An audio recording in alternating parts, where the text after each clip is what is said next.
for today's video mga ka-agri ay gusto lang po namin i-share itong aming bagong ayos na kulungan at kung ano po yung ginawa natin dito. So bago po tayo pumasok ay gusto lang po nating magpasalamat sa ating mga mahal na subscribers dahil nakaabot na po tayo ng 500 na subscribers. And sana po kung kayo po ay napadaan dito sa aming maliit na channel at gusto nyo ng mga ganitong content ay baka pwede naman po or inaanyayahan namin kayo na mag-subscribe sa aming channel. So ayun po, bali papasok na po tayo. And ang ginawa namin dito mga ka-agri is parang dinivert ko muna siya mga ka-agri na dito po tayo mag-growing. Parang growing house po ito. Ito po yung gagawin nating growing house. And kung makikita nyo ay may mga maliliit na tayong mga manok dito. So nandito yung panabong na 3 and yung apat na anak ng Huluano, and then yung ating 5 pure na heritage chickens. And nandito pa rin po yung ating white leghorn na isa and yung black astrolorp, pero tatanggalin po natin yan.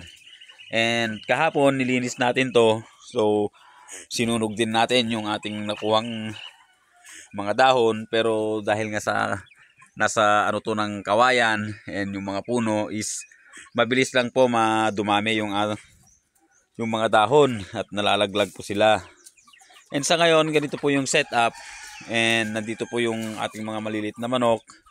And ang plano ko mga ka-agri, yung mga sisiw kasi natin na or bagong manok natin na mamimisa is ganito na lang pong style lang gagawin natin para masanay na po sila sa lupa.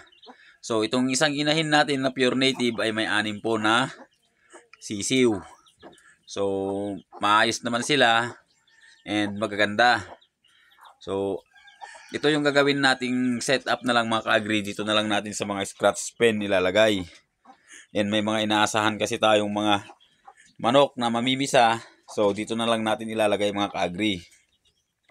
And kanina or ngayon is dinala ko rin yung ibang sisiw natin sa baba na 11 pieces na yung Huluano and black astrolorp pa rin ho. So dito na natin sila ilalagay or ikukulong, and pag lumaki sila ng konti is papakawalan na rin natin sila dito. And nandito rin pala yung isang panabong natin, yung mailap. Ginukulong ko muna mga ka-agri sa stag. So yan, sobrang ilap niya po. Kaya dito ko muna nilagay. And yung iba, may mga sisiw pa tayo doon, 13 pieces dun sa kabila. So ito yung ano natin, yung 11 pieces na bagong sisiw na dinala natin dito. And sa kabila is mayroon din. So pupuntahan natin yung mga yon. And may mga manok pa tayo dong nakalagay, breed. So puntahan lang ho natin. And then dito mga ka-agri, itong 2 manok natin na to is mukhang may sipon. So ikukulong ko na rin po yan mamaya mga ka-agri. Dahil nga umpisa na rin natin maglagay ng division dito para sa manok sa kabila. And sa kabila is yung ating Muscovy ducks. And ito rin po yung isang pure na native natin na nakagala. And mayroon pang 4 na nakagala dyan. So wala pa sila sa ngayon. So dito, ito po yung dinala ko na dati dito mga ka-agri na binibreed natin dito sa ating Huluano, or itong medium size na plucker daw ho yung kanyang lahi. So ang napapansin ko lang mga ka-agri is nangingitlog ng isa, kaya lang parang hindi siya maglilimlim, or napakarami na kasi ng itlog niya mga ka-agri, hindi pa rin siya naglilimlim. And yung 4 po dito mga ka-agri is itong medyo dark na brown ay itlog po yan ng ating Brahma na manok. So dito sa kabila is wala pa. And yung isa lang munang nangingitlog yan mga ka-agri. So magkakapatid po yung inahin. Tapos itong lalaki ay yung nabili rin natin. And meron pa tayo ditong bagong salang mga ka-agri na may dalawang inahin. So pure native po yung inahin. And then yung rooster natin, ito po yung offspring ng ating malaking inahin, tapos yung Brahma. So ayun po ay pure native po. Bali, pinuputulan ko kasi sila ng pakpak mga ka-agri pag nilalagay ko sila sa range. And itong isa is ulikba. So maganda po yung itlog ng ulikba mga ka-agri, kahit na lahing ulikba pala, dahil malalaki po yung itlog niya, pwedeng pang table egg na pambenta. And nandito po yung manok natin na panabong na ginulpi nung nakaraan. So dito ko muna nilagay kasi may ano dito, takip, para hindi niya makita yung ibang rooster. So ayan, kung makikita nyo yung mukha niya mga ka-agri is namamaga. And ito, may naglilimlim na tayo dito, yung ating huluano na inahin. So in-expect natin na magkakaroon na naman tayo ng mga bagong sisiw sa susunod na buwan or bago matapos na buwan. Then dito mayroon tayong mga sisiw pa dito.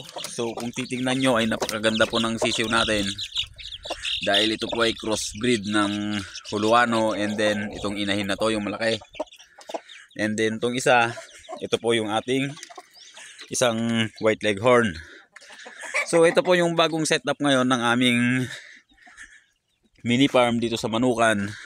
So unti-unti na nating inaakyat or dinadala dito yung ating mga alagang manok. So sa breeding area natin ay kokonti na lang po yung mga manok natin.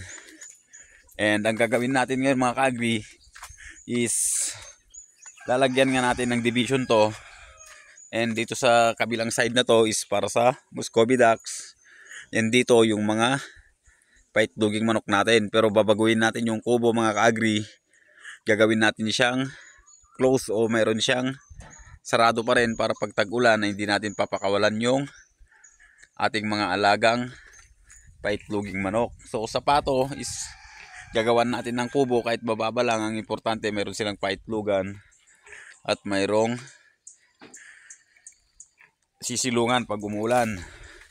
So ayun mga ka-agri, so sa susunod na mga video natin ay ipapakita rin natin yung ibang alaga natin dito at kung ano yung mga ginagawa natin para ma-improve itong ating mini farm natin. So mas inuuna ko lang kasi itong manok dahil nililipat natin yung ating mga alagang manok na nasa breeding area natin para isahan na lang po yung ating pagpapakain. And may ginagawa pa tayo doon, yung sa source ng tubig natin, naghukay tayo ng isang balon para naman medyo lumakas. Dahil nga sa summer na ngayon mga ka-agri is mahirap na po yung tubig dito. So ayun lang mga ka-agri. So sana po ay magustuhan nyo itong ating video. And meron pa pala tayong mga manok dito mga ka-agri ay gusto ko na rin i-flex. Dahil nga sa season talaga ngayon ng pangingitlog at pagpisa. So yung mga manok natin noon ay kung saan na lang ng itlog. So mayroon tayong isa dito naglilimlim na. So tingnan natin kung medyo may pagkamailap. O yan si Brando mga ka-agri. So ito po yung isa naglilimlim mga ka-agri. And mayroon din pong nangingitlog dito. So yun pong problema sa atin. Hindi na po yung mga alaga natin. Kumbaga naghanap sila ng ibang iitlogan.